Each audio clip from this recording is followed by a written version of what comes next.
ተመልካቾች እንቀጥላለን። አሁን ደግሞ ወደ ዶት ስትሪም መረጃዎች ነው የምናልፈው። ከተለያዩ ማህበራዊ ድረገጾች መረጃዎችን አሰባስበው ደግሞ ናትናኤል እዚህ ነው ያለው መረጃዎችን ሊያጋራን።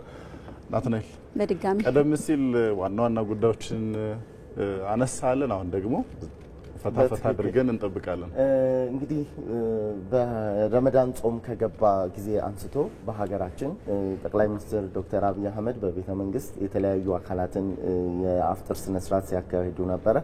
የተለያዩ ክልል ርዕሰ መስተዳድራንም እንደዚሁ የከተማ አስተዳደሮች ከንቲባዎችም እንደዚሁ የአፍጥር ስነ ስርዓቶችን ሲያደርጉ ነበር። ተቋማትም ይህንን አስቀጥለዋል ማለት ይቻላል። የተለያዩ መንግስታዊ ተቋማት እንደዚሁ የአፍጥር ስነ ስርዓቶችን በየጽህፈት ቤቶቻቸው ሲያደርጉ ነበር። በትናንትናው ዕለት እንግዲህ የብሔራዊ መረጃና ደህንነት አገልግሎትም የኢፍጣር ስነ ስርዓት አካሂዶ ነበር። ምክትል ጠቅላይ ሚኒስትር ተመስገን ጥሩነህና የአገልግሎቱ ደግሞ ዳይሬክተር ጀነራል አምባሳደር ሬድዋን ሁሴን በተገኙበት ነበር ይህ የአፍጥር ስነ ስርዓት የተካሄደው። እንግዲህ እነዚህን የአፍጥር ስነ ስርዓቱን የተመለከቱ መረጃዎች ከመጀመሪያው ጀምሮ ረመዳን ከገባ ወር ጀምሮ በቪዲዮ፣ በፎቶ፣ በቴክስት እና በሌሎችም ፎርማቶች ባሉን የዶት ስትሪም የማህበራዊ ትስስር ገጾች ላይ በስፋት መረጃዎችን ስናጋራ ቆይተናል። አሁንም ተመልካቾች በዶት ስትሪም ከ4 ሚሊዮን በላይ ፎሎወር ባለው የፌስቡክ ገጻችን እንዲሁም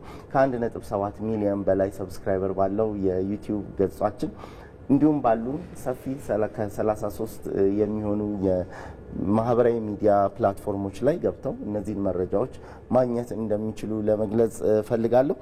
ይህንን ካልን ወደ ቀጣዩ መረጃችን ነው የምናልፈው። በትናንትናው ዕለት የሚድሮክ ኢንቨስትመንት ግሩፕ አዲስ አውሮፕላን በቦሌ ዓለም አቀፍ አየር መንገድ በመገኘት ርክክብ አድርጓል። ይህ አውሮፕላን እንግዲህ ከ3.6 ሚሊዮን ብር በላይ ወጪ የተደረገበት አውሮፕላን እንደሆነም ነው የተገለጸው።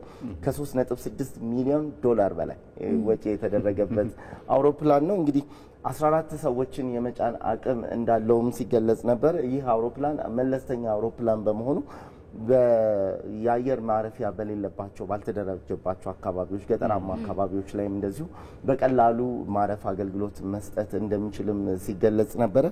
የሴናስ ካራቫን ኤክስ የሚል ስያሜም ያለው በአሜሪካ የአውሮፕላን አምራች ድርጅት የተሰራ አውሮፕላንም እንደሆነ ነው የተገለጸው። እንግዲህ ይህ አውሮፕላን ሚድሮክ በማዕድንና በግብርና ዘርፍ ላይ በሚሰራቸው ሰፋፊ ስራዎች ላይ ከፍተኛ ማሳለጥ ስራን ሊሰራ እንደሚችልም ሲገለጽ ነበር። ከዛ ባሻገር ደግሞ በኮንትራክትም እንደዚሁ ለጎብኚዎች አገልግሎት የቻርተር አገልግሎት እንደሚሰጥም ነው ሲገለጽ የነበረው። በትናንትናው ዕለት የዚህ አውሮፕላን ርክክብ በቦሌ ዓለም አቀፍ አየር መንገድ ተካሂዶ ነበር። ይህን የተመለከተው መረጃ እንደዚሁ በተለያዩ ማህበራዊ ትስስር ገጾች ላይ በስፋት አውሮፕላኗን የተመለከቱ መረጃዎች ሲወጡ ነበር። እኛም እንግዲህ ይህንን አጋርተናል። ወደ ቀጣዩ መረጃችን ስናልፍ ካሳንቺስ አካባቢ በሚሰራው የኮሪደር ልማት ስራ ላይ ጉዳት ባደረሱ የኮንስትራክሽን ድርጅት ላይ ወደ 510 ሺህ ብር የሚሆን ቅጣት ነው የተላለፈው። እንግዲህ ይህ ቅጣት የተላለፈው ካሳንቺስ አካባቢ አሁን በጣም በለውጥ ላይ እንዳለ ይታወቃል። የኮሪደር ልማት ስራው በጣም እያበበ የደመቀ ነው የሚገኘው። እነዚህ ደግሞ የኮሪደር ልማት ስራዎች በአግባቡ ካልተያዙ በቀላሉ የአገልግሎት ጊዜያቸውን ሳይጨርሱ ሊበላሹ እንደሚችሉ ይታወቃልና በዚህም ይመስላል የከተማ አስተዳደሩ ደንብ ማስከበር በተከታታይ የህግ እርምጃዎችን ሲወስድ የነበረው። ይህም የዛ አካል እንደሆነ ነው የተገለጸው። አገልግሎት የሚሰጡ በተለይ መሰረተ ልማቶችን በመንከባከብ ረገድ ያለን ልምድ አነስተኛ ነው ሁላችንም እና የግላችን ሲሆን በጣም እንደምንንገበገብለት ሁሉ ነገር ግን ደግሞ የህዝብ አገልግሎት መስጫ ተቋማትን በመንከባከብ ደረጃ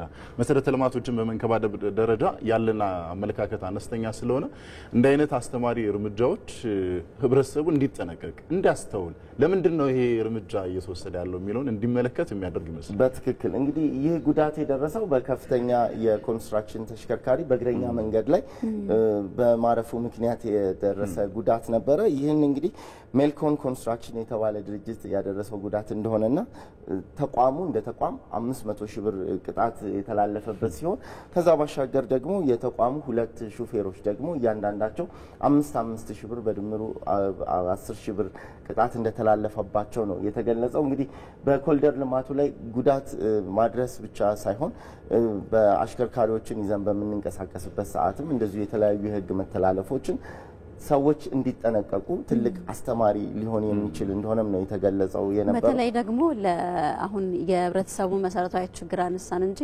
በተለይ ትልልቅ የግንባታ ስራዎችን የሚያከናውኑ አካላት ወይም ድርጅቶች አንዳንዴ ስታስተውል በየመንገዱ የሚያፈሱት አሸዋ፣ ድንጋይ፣ ሌሎችም ሲሚንቶ የመሳሰሉትን ስትመለከት ለአካባቢው ያለመጨነቅ ወይም ደግሞ ጥንቃቄ ያለማድረግ አይነት ችግሮችን እናስተውላለንና ለነዚህ አይነት ድርጅቶች ግንባታቸውን ሲያከናውኑ ጥንቃቄ በተሞላው አካባቢውን ውበትና ጽዳት በጠበቀ መልኩ እንዲያከናውኑ አስተማሪ የሆነ እርምጃ ይመስላል።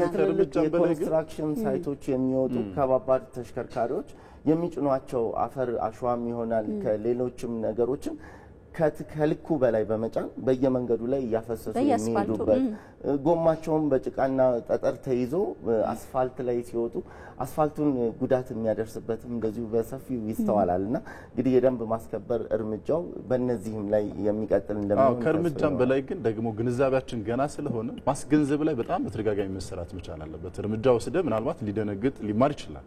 ከዛም በላይ ግን ተከታታይ የሆነ የግንዛቤ መፍጠሪያ መንገዶች መምጣት አለባቸው ከአመለካከት ጋር የሚያያዝ ስለሆነ በትክክል ይህንን ካለን ከውጭ ወዳገኘናቸው መረጃዎች ነው የምናልፈው። አሜሪካና ሩሲያ በዩክሬን ዘላቂ የተኩስ አቁም ለማድረግ እንግዲህ ስምምነት ላይ ለመድረስ ዓላማ ያደረገ ውይይት በሳውዲ አረቢያ እያካሄዱ ነው የሚገኙት። የአሜሪካና የሩሲያ ከፍተኛ የመንግስት የስራ ኃላፊዎች ናቸው ውይይቱን እያደረጉ የሚገኙት።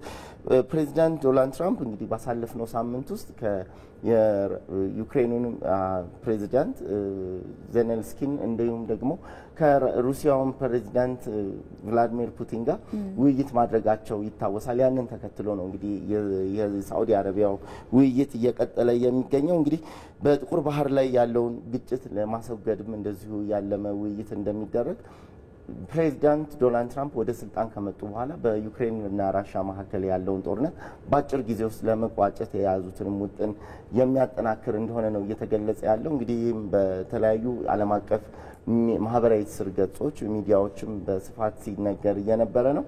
ይህንን ካልን ወደ ቀጣዩ መረጃችን ስናልፍ ወደ ደቡብ ኮሪያ የሚወስደን መረጃ ነው። በደቡብ ኮሪያ የተከሰተው ሰደድ እሳት በጣም እየተስፋፋና ከፍተኛ ጉዳት እያደረሰ እንዳለ ነው እየተገለጸ ያለው። እሳቱ እንግዲህ ቦታውን በሰደድ እሳቱ ምክንያት ከ3600 ሄክታር በላይ ጉዳት ደርሷል። ከፍተኛ ደን ተቃጥሏል። ከዛም ባሻገር ከ1500 በላይ የሚሆኑ የአካባቢው ነዋሪዎች ለመፈናቀልም እንደተዳረጉ ነው እየተገለጸ የነበረው። እንግዲህ በደቡብ ኮሪያ የተከሰተው ይህ የሰደድ እሳት ከ1000 ዓመት በላይ ያስቆጠረ የቡድሃ እምነት ተከታዮች ቤተ መቅደስንም እንደዚሁ ሙሉ ለሙሉ ማውደሙን ነው የተገለጸው። ነገር ግን እሳት አደጋው ሲቃረብ በቴምፕል ውስጥ የነበረውን በመቅደስ ውስጥ የነበሩትን የተለያዩ ቅርሶች ማውጣት ማዳን ስለመቻሉም ተገልጿል። እንግዲህ የእሳት አደጋውን ለመከላከል የእሳት አደጋ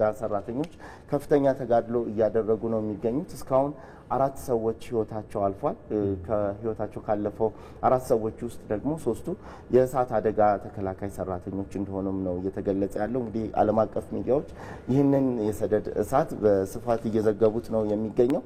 በአካባቢው ያለው ደረቃማና ነፋሻማ የአየር ሁኔታ ደግሞ እሳት አደጋውን በቀላሉ በቁጥጥር ስር ለማድረግ አዳጋች እንዳደረገውም ነው እየተገለጸ የሚገኘው። ይህ የአየር ንብረት ለውጥ መዛባት ጋር ተከትሎ የመጡ ያሉ ጉዳቶች በጣም ከባድ ናቸው። አሜሪካን ባለፈው 2 ወር አካባቢ ሎስ አንጀለስ ላይ ማየት እንችላለን። ሰፊ የሰደድ እሳት ምን ያክል ጉዳት እንዳደረሰ እና ከጦርነት ውድመቶች ጋር ያወዳደሩት ነበር የጉዳት መጠኑና በዓለም አቀፍ ደረጃ እንደዚህ የእሳት ሰደዶችና ሌሎች የጎርፍ አደጋዎችን ከፍተኛ ጉዳት እያስከተሉ ነውና የአየር ንብረት ለውጥ ላይ የሚሰሩ ስራዎች ጥንቃቄ የሚያስፈልጋቸው ይመስለኛል። እየተሰበሰቡ ውይይቶችን አቅጣጫዎችን ከማስቀመጥ በዘለለ ደግሞ በተለይ መሬት ላይ የሚሰራ ስራ የሚያስፈልግ ይመስለኛል። በትክክል ኢትዮጵያ እንግዲህ በተለይ የአረንጓዴ አሻራ ልማትን በማድረግ በቢሊዮን የሚቆጠሩ ችግኞችን በየዓመቱ በመትከል ለዚህ ከፍተኛ አስተዋጽኦ እያደረገች እንዳለች ይታወቃል። ለዛሬ ዶት ያስኳቸው መረጃዎች ይህን ይመስላሉ። ናትናኤል፣ አመሰግናለሁ። መልካም ቀን።